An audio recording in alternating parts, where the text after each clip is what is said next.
Hey, to Korea, my audience, my subscribers love it. My likers, get in there, subscribers. Click it. It's the easiest thing you can ever do because it's encouraging to me. It kind of motivates me to do more of the same, if not better, and maybe improve on the delivery because you always want to improve, right? Well, yes. So let's improve on this one, shall we? By your support, you as a subscriber, you as a like and a viewer, and a comment at the bottom really enhances this platform because that means we're engaged. Okay, don't be passive. Don't just sit on your hands. Engage your hands. They want to do something for this to Korea channel. It's not a podcast because it doesn't qualify yet until you send me an athlete, a human being who can speak athletics and we can engage. I don't mind that. I've done only one and they know who they are. There's something in my mind. It's about athletics as usual. I was in Eugene. I watched the 200 meters as it unfolded. I've shared some of my angles that I was standing there and watching. Of course, you know what happened. Kung Fu Kenny was edged off at the finish line by Lyles. There was a moment of what you got, stare down, all that stuff. It's part of the game.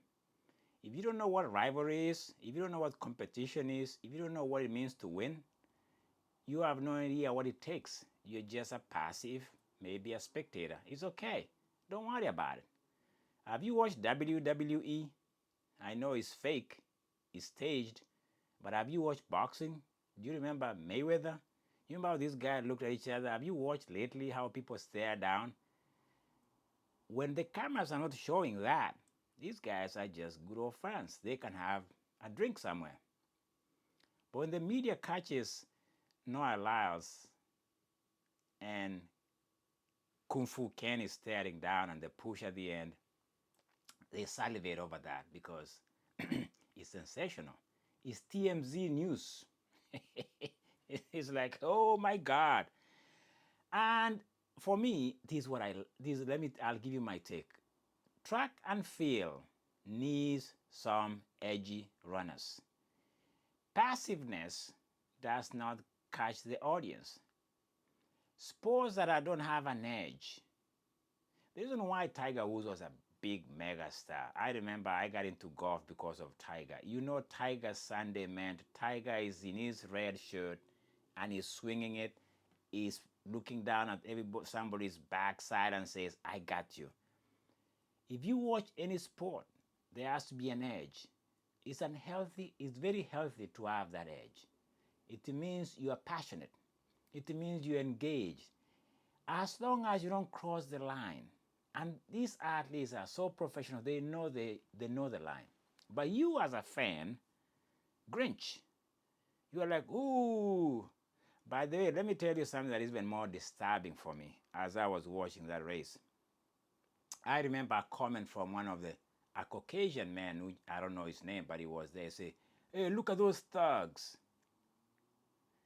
They call it thuggery. That's never a compliment to an African American anybody. That is another derogatory term. That means a black man can never show emotions. They have to toe the line. They have to contain and freeze their emotions, even if they are running at that level. 1968 was the winning time. So when you hear comments like that from a fan, you know a black man or anybody of color has to toe the line. The line of, you're safe. I can show my emotions. And let me tell you how problematic that is in sports. You remember Serena Williams when she showed her emotions by breaking the rack or throwing 10? I don't know, she had a moment whereby things were not going very well. Do you remember the headlines? She was out of line. She was way out of line. She didn't touch anybody. I don't know what happened. Was anybody hurt? I don't remember anybody being ambulanced out of there. But Serena Williams or people of color are never allowed. It's a threat to the world of Caucasians when African American or people of color show emotions. I've experienced this. Trust me. I'm not taking this out of context. I'm aware of what you're looking at. I'm aware of what you're going to say. It's okay to comment. I'm engaging. Last week, I think it was last week, I'm a referee in futsal. It's an indoor event, like a basketball court. It's very intense. And I had a moment whereby I didn't blow my whistle, but my other official blew the whistle faster than me. And before I knew it, the coach came screaming at me. He's a big white guy. Came screaming at my face and says, "Hey, you don't have your whistle. You don't know where it is." It was very demeaning and very belittling to my officiado that I was doing there. And he was standing in front of me. So I showed him a yellow card. That's the only thing we have. The only weapon as an official you have is a yellow card. But in the middle of that, I had a mic and I said certain things that were kind of telling him he's out of line. And the thing I told him was that you are a bully and you are an idiot. I think those are very, very good words for him because he was on my face and my space. But I was later reprimanded for using those words because I can't say that. So listen to this. These guys right here as a coach is allowed to do that. He's not. I gave him a yellow card. That's the only weapon I have, so to speak. It's the only silence I have. The reason why I'm bringing these stories to tell you that as people of color, people of African descent, we walk on an eggshell in any platform.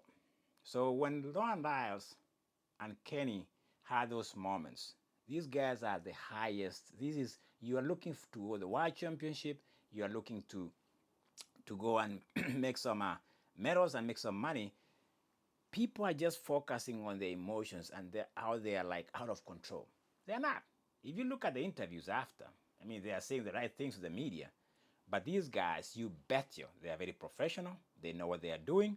They are bringing the attention to the sport that it deserves it. I'm a big fan of that edginess. It's not out of control. If you haven't seen Rivalry, go back to the 90s. Watch even Ethiopians versus Kenya. You can go back to 1992. A Moroccan, somebody, he beat, I think ended up beating a Kenyan, and there was a shoving at the end. There's another one, Moses Tanu in 1991 in World Championship, where he takes his shoes that he had come off because Haile Selassie has stepped on him and he wants to whack him on the head. So we've had these issues in track and field.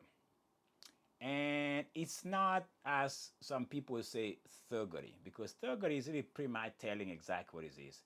It is a derogatory term trying to talk down at people. Things happen. And I think for me, rivalry is healthy in sports because it brings the best out of people. And if you want to go rivalry, you can go back to Ben Johnson, Carl Lewis, 1988 Olympics. The finger goes up. Ben Johnson wins. Of course, he was juiced up. And this rivalry has been going on. Jamaica, America, sprinters, they don't like each other. Why do they have to like each other when they're on the track anyway? Why do you think there's kumbaya when you're competing? Why do you think you have to kiss your opponent? Why do you think you have to give him a hug unless you want to give him a hug? Nobody's forcing you to do all that. We are in a competitive environment. And I think for spectators and people are they want this thing to look like a paradise. Even in paradise, there was war in heaven, by the way. Did you know that? Have you read that part? There was war in heaven? Yeah, there was war in paradise. So when you see these edgy moments for me, and the language people use, the Serena Williams being said, oh, she's being out of control, her emotions she has an emotional outburst. Have you ever had an emotional outburst? Did you see Shakira being arrested because she had a moment? Do you think that is normal to the other race? I'll be honest with you.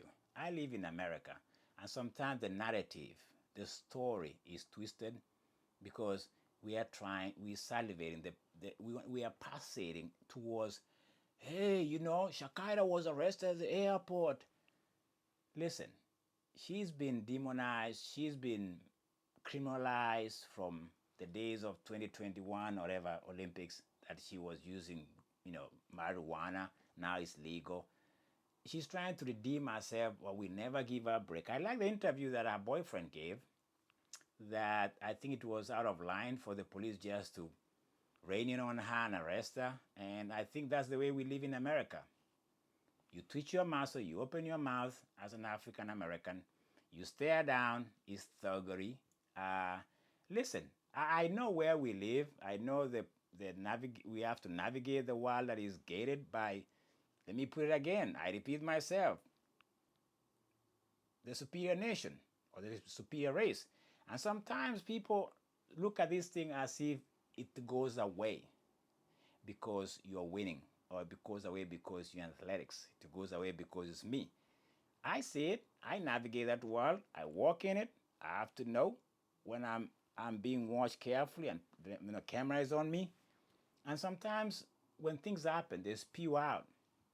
It's not upon me to judge the whole moment as if I knew what exactly what happened. It's part of the sports. Why do we love WWE? People are singing on each other's face with a thong on. What the hell are we doing with that? And we glamorize and cheer them on. And when these people just stare down, we just blow it out of proportion. Track and field, we have now Noah Lyles, we have Kenny Bednarek, and now we have Keshane Thompson. These are the top tier 100 meters, 200-meter guy. We want them to feel each other. We want the heat. That's what we are building up towards the Tokyo World Championship. We're on this plateau, this, non-spicy food. We want it to be spiced. Just spice it up. It's a healthy thing for sports. We are under the radar. We need to be watched by people. We were trying to recruit athletes. I'm not saying we create these things. They happen.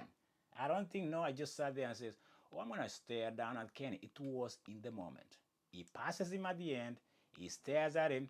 It's good for sports. I like that thing. I'm into that because that's what you do when you are competing at that level. And these guys are not as dirty as people look at them to be. And I think I'll take the opinion, I'll take the stand that these guys are very professional. And I believe everybody's professional. It's just sometimes there's a color issue, there's a race issue, and there's people are just biased when it comes to people of color, when it comes to even gender. I can talk about. I've always said the gender bias is people of Southern Sphere, African Americans, predominantly. Now I was talking the other time about Nikki. So that's my take on that. Track and field is in good hands with Noah Lyles, Kenny Bednarek, Keshane Thompson, Shakira. I'm just giving them a shout out because for me, I'm passionate. They deserve to be in their space. And life sometimes is not as cute. Tuko riadha, life is not cute. Life is not Barbie. It's not the Barbie. It can be ugly. And ugly doesn't mean people are ugly. They had a moment. They didn't hurt anybody. They just crossed a little bit of whatever you call a line.